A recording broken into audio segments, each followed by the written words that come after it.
صباح الخير يا جماعة وازيكم. الايفون 14 او 14، بس النهاردة هنستعرض البرو ماكس. وليه ابل ايفون 14 برو ماكس؟ لانه تقريبا ما بيفرقش عن البرو العادي الا حاجات بسيطة جدا، سواء في مساحة الشاشة او البطارية تقريبا. هنناقش النهاردة وهنشوف التليفون ده وهنراجعه كويس قوي. هنشوف الفرق بينه وبين ال 13 بتاع السنة اللي فاتت البرو ماكس. هل يستاهل الثمن الغالي اللي الناس كلها عماله تتكلم عليه، اللي وصل تقريبا ل 40 و50 الف جنيه؟ هل يستاهل ان انت تشتريه اصلا؟ امكانياته اتطورت، الكاميرا بتاعته حصل فيها تعديل، البطاريه حصل فيها تعديل، طب الشاشه اخبارها ايه؟ طيب البروسيسور نفسه، كل ده النهارده ان شاء الله باذن الله هنعرفه في الحلقه بتاعتنا. ما تنسوش تتابعوا الحلقه لغايه اخرها عشان تعرفوا سعر التليفون اللي نازل بيه الحقيقي بالدولار فعلا. ولو ليك اي حد يشتريه من بره شوفه وهتعرف ان السعر ده مظبوط بالظبط زي اللي بره. يلا مع بعض نبتدي نراجع النهارده مع بعضينا التليفون اللي معانا النهارده من شركه ابل، وهو الايفون 14 برو ماكس. يلا بينا.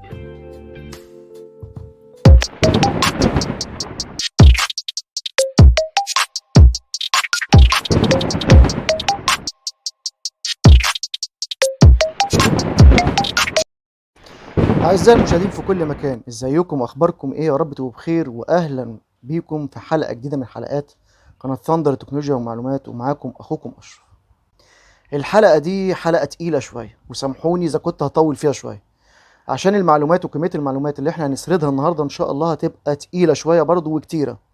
وده لانه هنراجع مراجعه بسيطه على الايفون 14 برو ماكس، وليه مش الايفون 14 البرو العادي او الاصغر، لانه تقريبا ده شامل كل حاجه وجميع الامكانيات اللي موجوده فيه. والفرق بينه وبين البرو حاجه بسيطه جدا طفيفه، سواء في البطاريه او مساحه الشاشه، ليس اكتر يعني. الحاجه التانية المقارنه البسيطه اللي ما بينه وما بين الابل الايفون 13 برو ماكس. هل يستاهل التليفون ده ان انت تشتريه؟ هل يستاهل ان انت تضحي بالايفون 13 وتشتري ال 14؟ هل يستاهل ان انت تدفع الثمن الغالي اللي فيه؟ على اقل تقدير انا سامع انه وصل تقريبا ل 50 الف جنيه. طيب ايه قصة الدايناميك ايلاند اللي فوق والنوتش، او اللي تعوضت مكان النوتش اللي فوق، وبتتحرك وبتدي لك نوتيفيكيشن وبتدي لك تعاملات كتيرة جدا من خلالها؟ هل هي تستاهل عشان اشتري؟ عشان تطور التكنولوجي اللي انا مش شايفها تقيلة قوي؟ ايه حكاية البصمة اللي مش موجودة حتى الان، رغم ان السعر تقيل جدا فعلا على التليفون، في ظل ان هو بيتباع في بلده مش بالسعر بتاعنا دوت؟ كل ده هنستعرضه مع بعض، وهنعرف في اخر الحلقة سعر التليفون الرسمي اللي نازل بيه وتقديره بالمصري، ونشوف في نفس الوقت هل يستاهل انت تجيبه في مصر ولا لا، وعوضا عن ال 13 او تمسكه جديد ولا لا. قبل ما هنتكلم ونخش في سرد التليفون، ما تنسوش زي كل مرة هوصي حضراتكم ما تنسوناش السبسكرايب، اللايك، الشير في كل مكان، الكومنتس، وهنرد على حضراتكم على طول. زر الجرس لو سمحتم فعلوه عشان يجيلكم كل جديد في فيديوهاتنا. صندوق الوصف اسفل الفيديو هتلاقوا فيه لينك من شركة جوميا، خشوا خدوا فكرة عنها، ولو عجبتكم المعدات اشتروها دعما للقناة، خاصة ان هم عاملين عروض جميلة جدا وخصومات رائعة على الموبايلات والاكسسوارز بتاعتها. يلا مع بعض نبتدي نستعرض الابل الايفون 14 برو ماكس، مقارنة بسيطة بينه وبين الابل ايفون 13 برو ماكس، وهل هو يستاهل ان انت تشتريه ولا لا. يلا بينا. طيب قبل ما ابدا في التليفون، ما تنسوش انا حاطط لكم على الشاشه واحنا ماشيين كده بنتكلم عنه مقارنه بينه وبين ال 13 برو ماكس. هتلاقوا مواصفاته على الشمال، وهتلاقوا مواصفات ال 13 برو ماكس على اليمين جنبه بالظبط. اللي حابب يبص فيها، وهتبقى هي في الخلفيه اثناء سير الفيديو او اثناء تشغيل الفيديو. التليفون أعلن عنه في 7 سبتمبر 2022، ابتدى يطرح للبيع عالميا 16 سبتمبر 2022، وفي مصر برضو بيطرح للبيع في نفس الوقت. نيجي بالنسبة للمواصفات بتاعت الأبعاد بتاعته، 160.7 في 77.6 في 7.9، بسمكه أبعاد أقل من ال 13. الوزن تقريبا هو 240 جرام هو وال 13. بالنسبه لطبقه الحمايه تبقى الجوريلا جلاس الفيكتس الموجوده فيه. الحواف بتاعته من الستانلس ستيل، والفريم من الستانلس ستيل قصدي، والظهر من الزجاج. التليفون اللي بينزل في امريكا ما بقوش فيه خلاص السيم كارد، بيدعم الالكترونيك او الاي سيم. اما اللي بينزل انترناشونال فبيدعم بياخد شريحتين اتصال او شريحه اتصال والاي اس اي ام اللي موجوده فيه. التليفون بيدعم الاي بي 68 المعيار بتاع المضاد للاتربه وللميه. وفي نفس الوقت التليفون فيه الابل باي او اللي هو الدفع عن طريق الفيزا باستخدام الواي فاي او باستخدام الظهر والان اف سي. نيجي بالنسبه للشاشه وهنتكلم فيها شويه وهناخد فيها وقت شويه. هي من نوع ال تي بي او سوبر ريتينا اكس دي ار اوليد، بعكس التاني خالص او جودتها اقوى من ال 13. الريفريش ريت بتاعها 120 هرتز، بيدعم الاتش دي ار والاتش دي ار 10 بلس دولبي فيجن، وبيوصل النتس في ضوء النهار العالي ل 2000 نتس، ودي اضاءه قويه جدا وشاشه متميزه جدا عن ال 13 وتستاهل ان انت تجربها، ولكن طبعا مش بالسعر اللي هنسمعه في اخر الحلقه.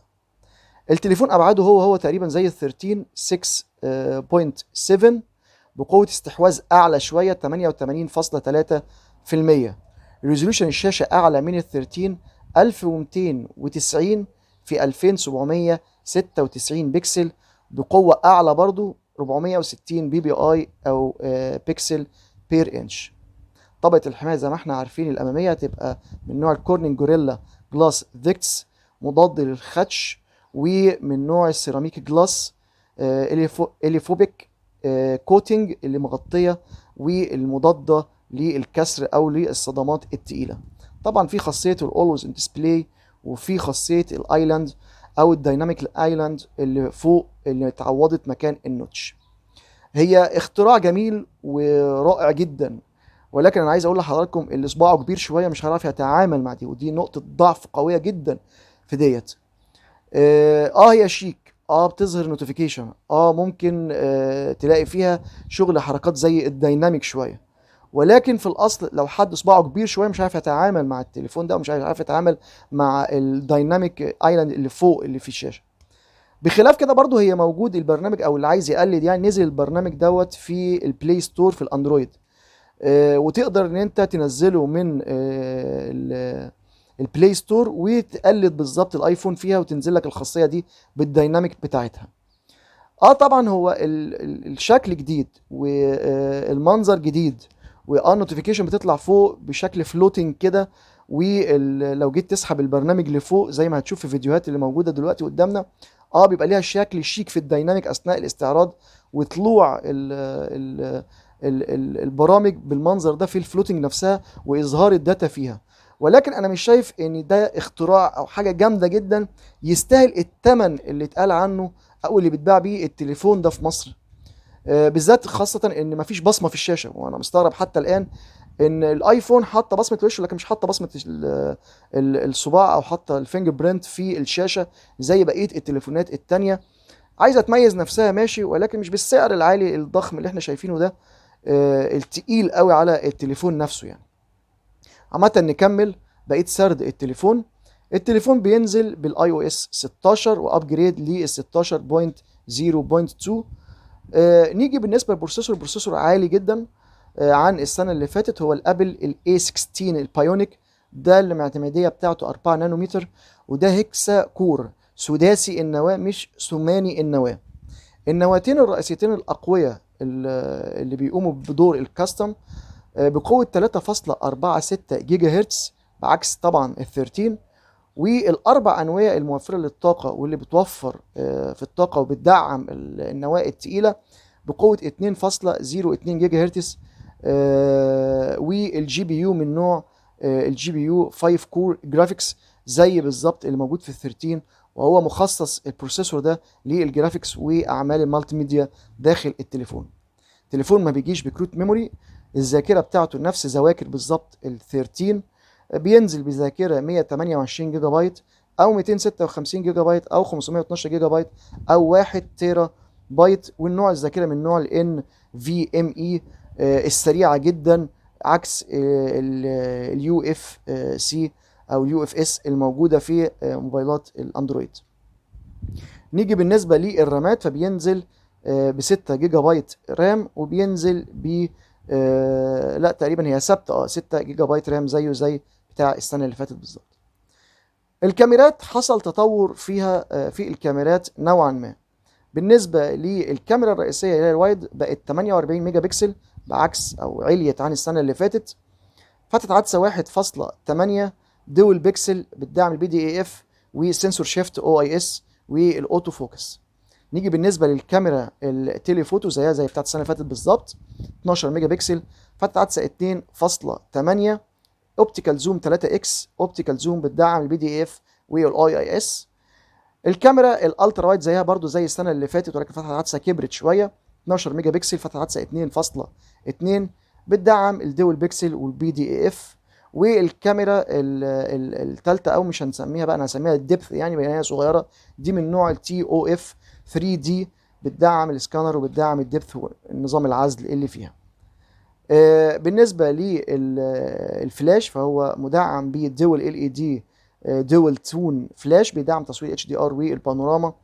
والفيديو بيدعم تصوير لغايه 4K بفريمات 24 و25 و30 و60 فريم بير سكند، وبيدعم الاتش دي ار، وبيدعم طبعا نظام السينماك او السينماتيك مود او السينما مود نفسها اللي بتستخدمها في التصوير. الكاميرا السيلفي في المنتصف في الاعلى في الايلاند اللي موجوده في الاعلى اللي عملوها جديد، برضو نفسها هي نفس بتاعت السنه اللي فاتت، 12 ميجا بكسل، وبتدعم الاس ال 3 دي ديبث، وبتدعم نظام السينما مود، ودي حاجه قويه جدا اختلفت عن السنه اللي فاتت. بتصور بفريمات 4K بنظام قصدي 4K 24 بفريمات 24 و30 فريم بير سكند و30 و60 فريم بير سكند. نيجي بالنسبه لللاود سبيكر، فهو من الاسفل ومن الاعلى من نوع ستيريو، ما بيدعمش للاسف تركيب الجاك 3.5. نيجي بالنسبه لوحدات الكوميونيكيشن، فهي متقدمه جدا طبعا عشان ده اعلى حاجه. الواي فاي باحدث حاجه، البلوتوث 5.3، الجي بي اس دول باند، الان اف سي موجود، الانفراريد لا، الراديو لا. نوع اليو اس بي طبعا اللي انتوا عارفينه بتاع الابل او الايفون، اللي هو اللايتنج يو اس بي 2.0. السنسورز الموجوده هي كل السنسورز ما عدا طبعا البصمه، زي ما انتم عارفين مش موجوده البصمه، ولكن في الفيس اي دي، وكل السنسور موجوده. طبعا مدعم بيه الالترا وايد باند اللي هو بيسموها اليو دبليو بي سبورت، وبيدعم الامرجنسي اس او اس ونظام الساتلايت بالربط مع الساتلايت عشان نظام الامرجنسي، او في حاله الامرجنسي او الطوارئ تقدر تستعمل القمر الصناعي عشان تستقبل وتبعت داتا عشان يلحقك حد، او يلحق بالظبط 911 في امريكا يلحقوك لو حصل حاجه لا قدر الله. نيجي بالنسبه للبطاريه، فالبطاريه اقل من بتاعت السنه اللي فاتت، هي 4323، السنه اللي فاتت كانت 4352 من نوع طبعا الليثيوم. الفاست تشارجنج هو ما اتغيرش طبعا، هو ما بيبقاش موجود طبعا في العلبه بتيجي التليفون والكيبل بس. نفس برضو طريقه الشحن 50% في 30 دقيقه، مستخدمين اليو اس بي الباور ديليفري 2.0. الماك سيف بتاعه هو برضو حتى في الشحن وسرعه الشحن 15 واط. والكيو اي الوايرلس تشارجنج هو نفسه في الشحن او طريقه الشحن بتاعه التليفون بتاع السنه اللي فاتت. الالوان اللي بتنزل منه هي السبيس بلاك والسيلفر جولد والديب بيربل اللي بينزل منه.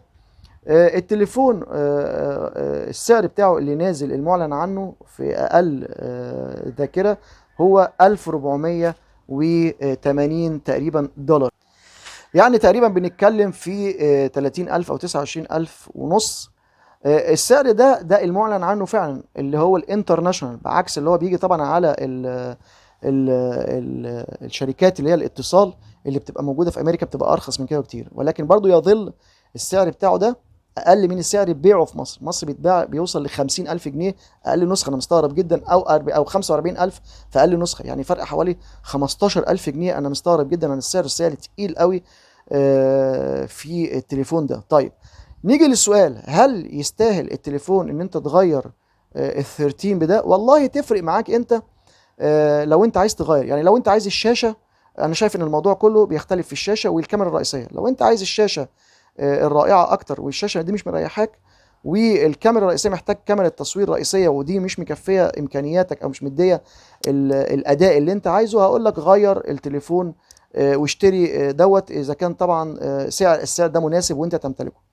اما غير كده لا، ما بنصحش بيه. وانصحك طبعا لما تيجي تشتري التليفون ده تشتريه من بره احسن، ما تشتروش من مصر، لان السعر عالي فعلا في مصر جامد جدا جدا ومش مناسب للتليفون ده. انت خلي بالك احنا بنتكلم ولسه طبعا ما اشتريتش لسه حتى الشاحن نفسه او الادابتر نفسه اللي بتشحن بيه التليفون، ولا الاكسسوارز زي لزقه الشاشه او حمايه الشاشه او الظهر الكفر بتاعه. طبعا الحلقه طالت مننا، مش عايز اطول اكتر من كده. يا رب تكون المعلومات فادتكم. ما تنسوناش السبسكرايب، اللايك، الشير في كل مكان، الكومنتس، وتفعيل زر الجرس. الصندوق الوصف اسفل الفيديو هتلاقوا فيه لينك من شركة جوميا، خشوا وخدوا فكرة عنه. و استاذن حضراتكم لو اي استفسار انا تحت امركم ابعتوا بس واحنا هنرد عليكم على طول. شكرا جدا لحسن استماع حضراتكم واسفين للاطاله، وسلام عليكم.